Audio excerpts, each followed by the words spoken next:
साथियों, भारतीय नागरिक सुरक्षा संहिता 2023 में आज हम पढ़ेंगे बहुत महत्वपूर्ण सेक्शन BNSS की धारा 358, जो कि CRPC की धारा 319 के समरूप है।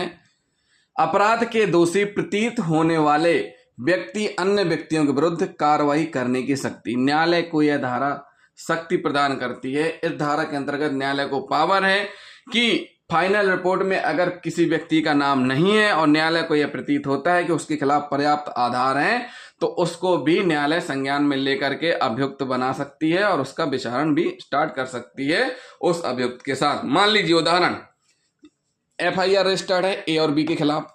FIR पुलिस या इन्वेस्टिगेशन एजेंसी में रजिस्टर्ड हुई किसके खिलाफ? A और B के खिलाफ। इन्वेस्टिगेशन एजेंसी पुलिस ने इन्वेस्टिगेशन किया और चालान पेश किया A के खिलाफ। किसके खिलाफ? A के खिलाफ। न्यायालय के पास जब मामला पहुंचा कोर्ट में, न्यायालय ने संज्ञान लिया। संज्ञान लेने के बाद न्यायालय को यह धारा शक्ति प्रदान करती है कि अगर इसमें B के खिलाफ भी पर्याप्त सबूत हैं जिससे B के खिलाफ अपराध का विचारण किया जा सकता है, तो न्यायालय क्या करेगी? B को भी उस अपराध के लिए अभियुक्त बना सकती है और उस न्यायालय को प्रतीत होता है कि उसका विचारण किया जाना उचित है, तो न्यायालय विचारण कार्रवाई कर सकती है।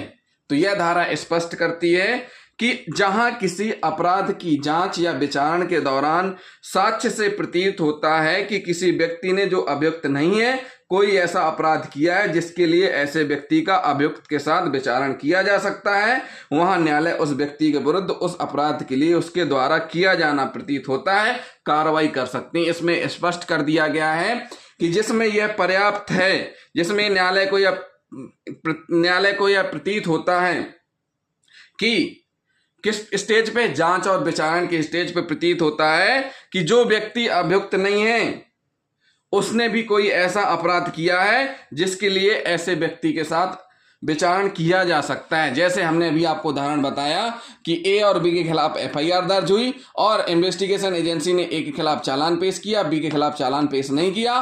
न्यायालय ने जब जांच किया, विचारण किया, संज्ञान लिया, उस स्टेज पे न्यायालय को लग रहा है कि साक्ष्य पर्याप्त है, इस B ने भी अपराध किया है, तो न्यायालय इस A के साथ B को भी अपराधी बना के विचारण कर सकती है। यह धारा यह शक्ति प्रदान करती है न्यायालय को। तो साथियों, इसका सब क्लोज 1 यही कहता है। सब क्लोज 2 क्या कहता है?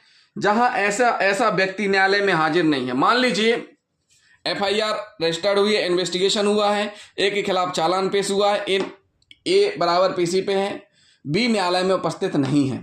B न्यायालय में उपस्थित नहीं है, तो ऐसी स्थिति में उस मामले की परिस्थितियों के अपेक्षा अनुसार न्यायालय चाहे तो गिरफ्तारी या समन किया जा सकता है। न्यायालय चाहे तो उसको गिरफ्तार करवा के पेश करवाने का आदेश दे सकती है या समन दे के द्वारा उसको बुलवा सकती है उस व्यक्ति को। किस व्यक्ति को?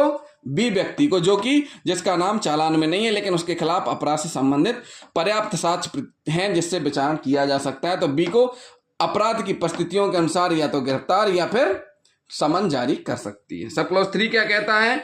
जो कोई मतलब कोई व्यक्ति जो गिरफ्तार या समन न किए जाने पर न्यायालय में हाजिर हो, जो व्यक्ति गिरफ्तार या समन न किए जाने पर भी न्यायालय में हाजिर हो, ऐसे न्यायालय द्वारा उस अपराध के लिए जिसकी उसके द्वारा किया जाना प्रतीत होता है, जांच या विचारण के प्रयोजन के लिए निरुद्ध किया जा सकता है।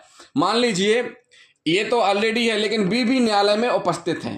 B भी न्यायालय में उपस्थित है और न्यायालय को प्रतीत होता है, न्यायालय ने कोई समन और गिरफ्तारी जारी नहीं किया है।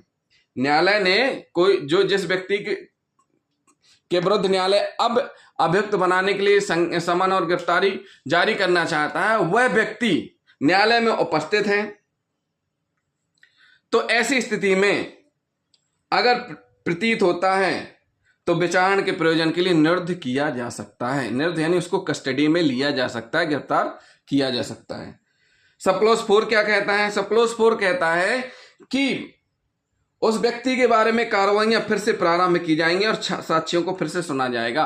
जैसे ही B को अभियुक्त बनाया जाएगा और अभियुक्त बनाए जाने के बाद पूरी कार्रवाई फिर से होगी। मान लीजिए FIR में दोनों का नाम था, चालान में A का नाम है और चार्ज के दौरान A का ही नाम है, कुछ गवाहियां भी हो गई हैं और फिर विचारण में B का नाम बढ़ाया गया है।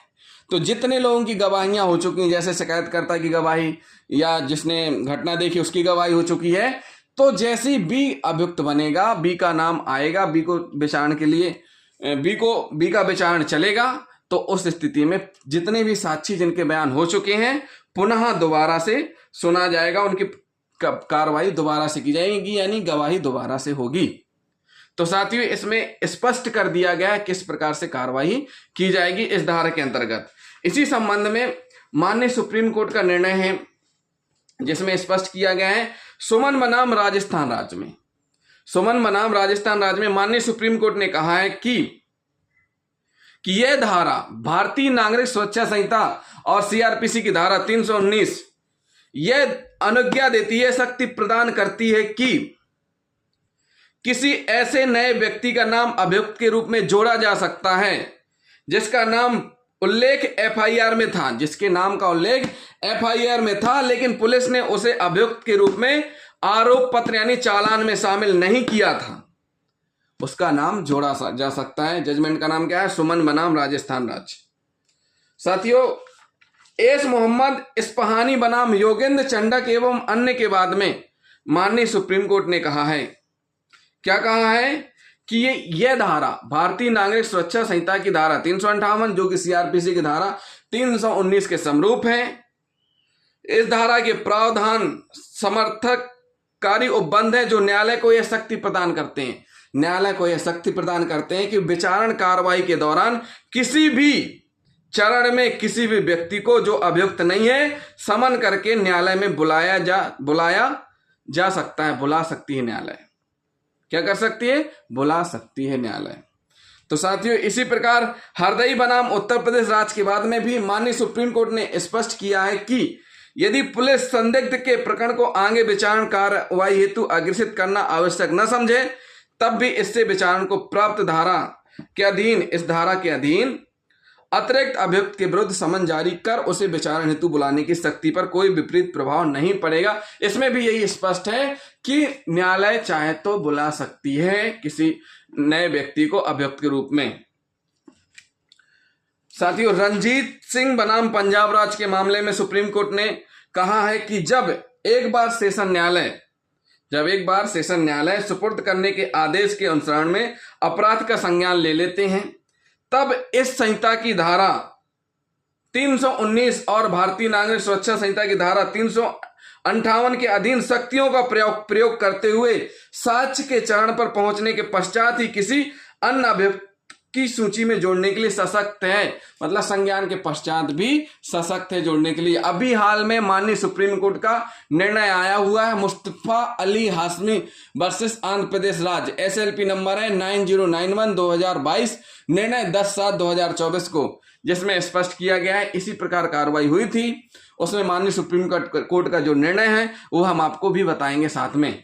तो जिन साथियों ने अभी तक हमारे चैनल को सब्सक्राइब नहीं किया, हमारे चैनल को जरूर सब्सक्राइब कर लें और वीडियो को लाइक और शेयर करना ना भूलें।